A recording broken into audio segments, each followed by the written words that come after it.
And welcome back, everyone. Welcome back to another week, another edition here of the WardiTV Monday number 47, your weekly dose of WardiTV action. I'm of course ShoWTimE VIP. With me, I'm joined by these amazing players, by the people in chat, and by my plushies as well. Welcome one and all, as we are jumping into our first series of the broadcast. Exclamation mark B in the chat. Oh, hold on, bam.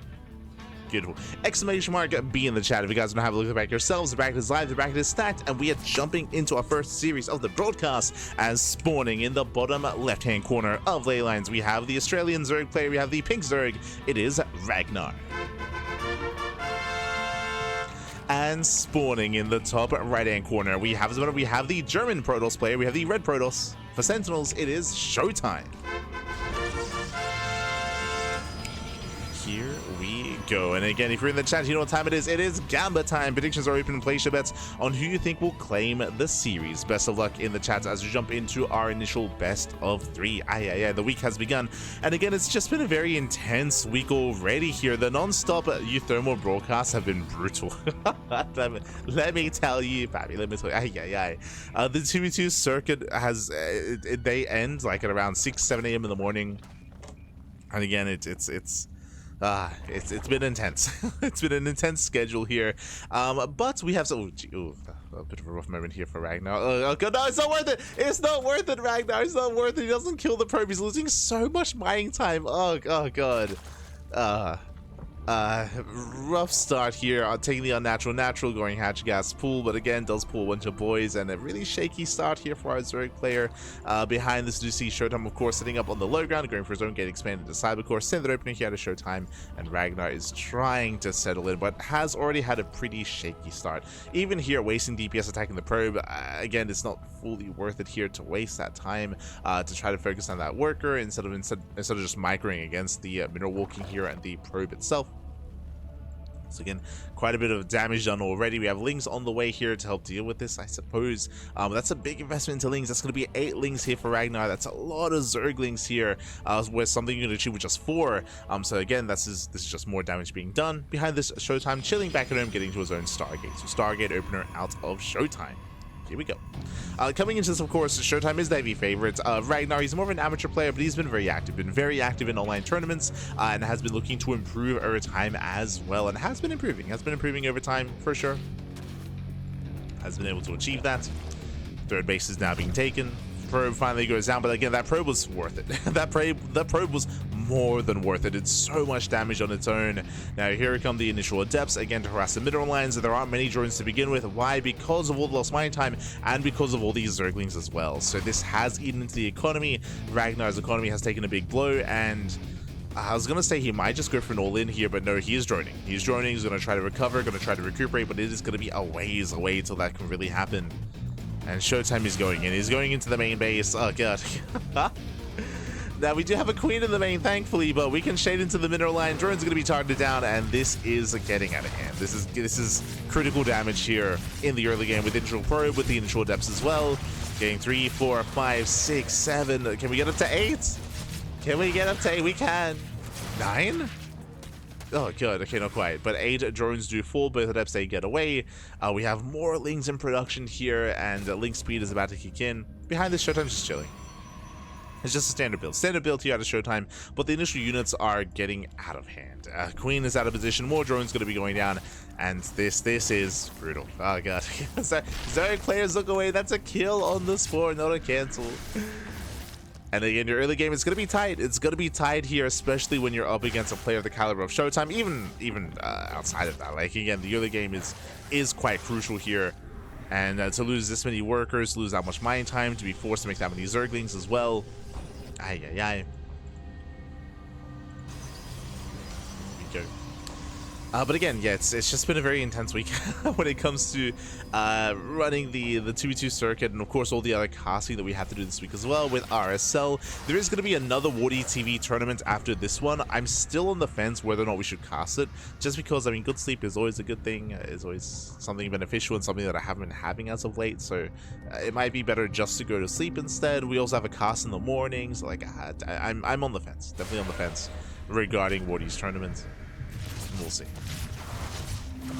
Regarding the next week. as reinforcements have arrived, and this is here to end the game. We're here to end the game at this point. Queens are going down. Lings, they just get annihilated. There are no drones here at the third base. Likewise, only 3 drones at the natural. There's barely an economy in the main base. Like, there isn't really much going on. Not left. Not anymore.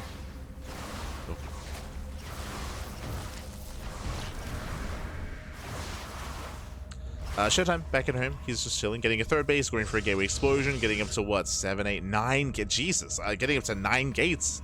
That's a lot of gateways. And he can turn this into a 3-base all-in. Just turn this into an all-in. He can skip his gases here at the third base and just double down with Mass Blink Stalker.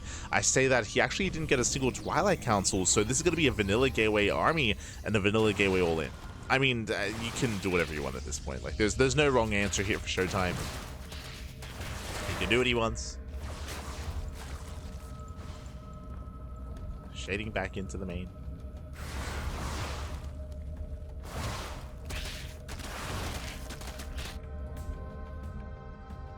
As in move the rest of the Oracles. In moves the... I mean, this is going to be a slow lot all in, it looks like.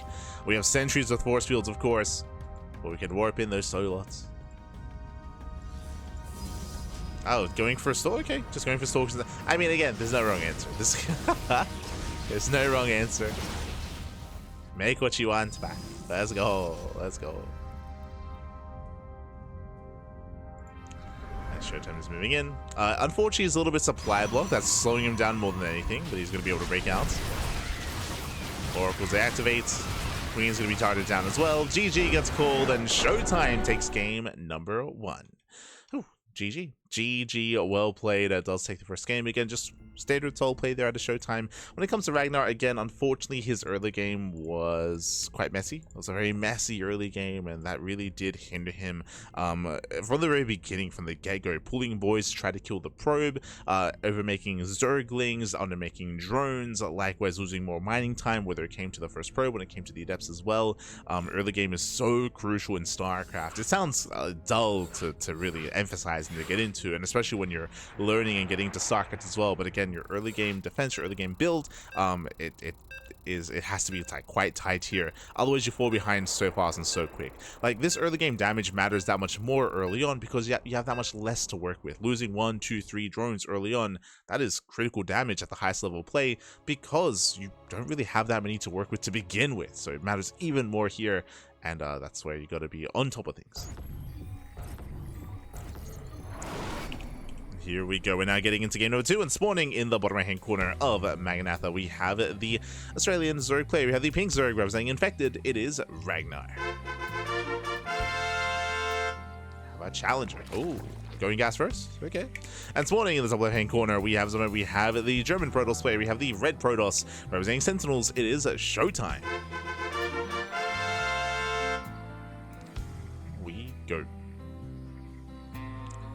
As RaGnaR is... Oh, actually, sorry, my apologies. I assumed he was going gas first. He is going pool first, actually. He does go for the extractor trick for the earlier spawning pool. Interesting. So he's going to be pooled first into what looks to be a later hatchery. And by later hatchery, we do mean proxy hatchery. So RaGnaR is going to go for an all-in. Setting up the hatchery here at the wall. It is, of course, going to be spotted. The drone is seen. That is, of course, very suspect.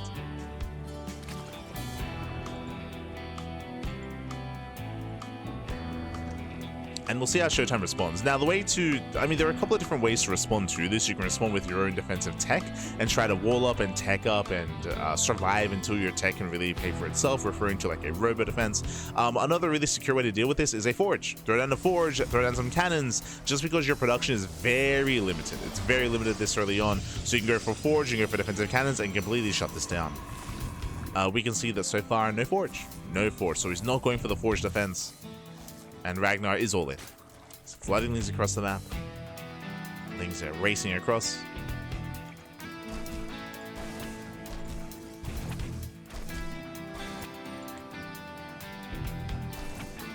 First Zelda has arrived.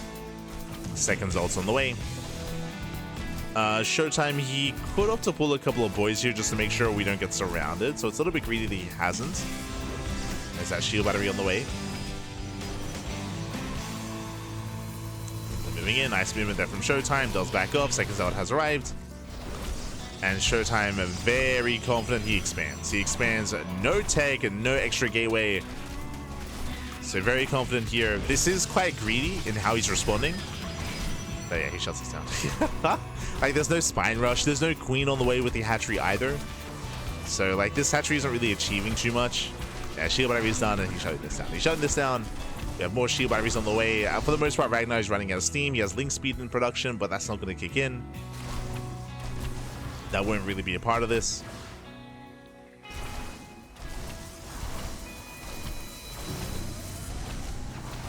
As there are variations of this kind of cheese where you go for a spine rush, where you go for a roach rush instead, where you get your queen up and running and you maintain this position, but RaGnaR didn't really go for any of that.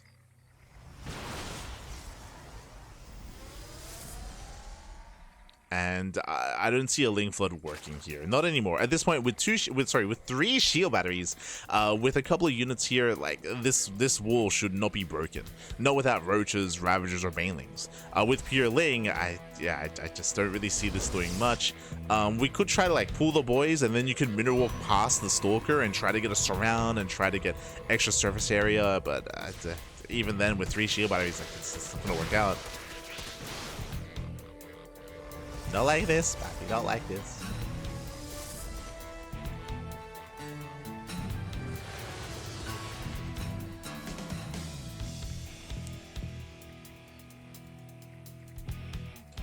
RaGnaR is building up. The best that RaGnaR can hope for is for ShoWTimE to push. Like, if ShoWTimE moves out into the open and gets surrounded, then RaGnaR can take a fight. But I don't see RaGnaR breaking the wall, is the problem. He's going for it. So he's going to be lead out a lot of Zerglings here, and he won't get it. Yeah, he won't get anything. This is not the play. 7 Zerglings do go down. As we mentioned, like this wall is not going to be broken anytime soon.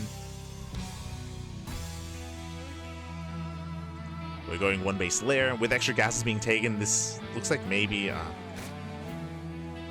Yeah, I'm not too sure what we can go for. Maybe the ideal is going for a Nidus. If we were able to preserve Zerglings, then maybe going into a lair, going into a Nidus, and then bypassing this wall, getting an Overlord in position, then Nidusing into the main base. Like, that was maybe an option, but that it feels like that time has come and gone. Hallucination Scout does confirm the lair, so ShoWTimE knows to check for something else. Army moves out.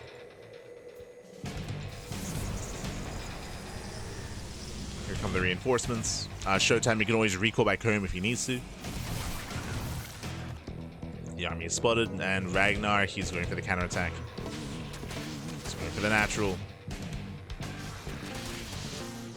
You can see, yes, ShoWTimE so far. I mean, the gateway is going to be taking a lot of damage, true, but ShoWTimE is going for the kill. Here come the defensive warpins. And there's just nothing here. Yeah, there's just nothing here to defend. We're going for Dropalords. I mean, sure, whether it was Nidus or Dropalords, but this is hitting so late. It's hitting so late. To the point where RaGnaR could just die from elimination. He may just go down here. As Lingze will break down the gateway. True. Breaks down the gateway. Doesn't quite get this around. Hatchery does fall. GG gets called, and ShoWTimE, he will take the series 2-0. Advancing on to the next round. GG. Whew.